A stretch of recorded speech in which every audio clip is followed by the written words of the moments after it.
இந்த இடத்துல இம்மானுவேல் என்று தேவதூதன் சொல்லுகிறான். இம்மானுவேல் என்றால் தேவன் நம்மோடு இருக்கிறார் என்று அர்த்தம்.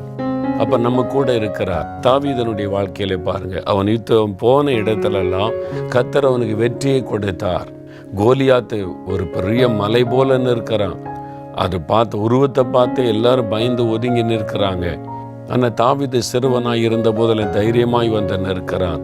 காரணம் என்ன தெரியுமா? கர்த்தர் என் கூட இருக்கிறார். நீ நிந்திக்கிற இஸ்ரவேலின் தேவனாகிய கர்த்தருடைய நாமத்தில் நான் உன்னிடத்தில் வருகிறேன் என்று தாவீது சொல்லுகிறார். கர்த்தர் கூட இருக்கிறார்.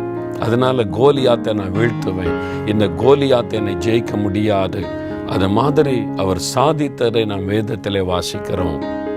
அதை தாண்டி ஒரு வாக்கு கொடுத்திருக்க, இம்மானுவேல், தேவன் நம்மோடு இருக்கிறார், உன் கூட இருந்து உனக்கு வெற்றி தருவேன், உன்னை பரிசுத்தமாய் நான் காத்து கொள்ளுவேன். ஆண்டவர் இயேசு உங்களை பார்த்து சொல்லுகிறார்.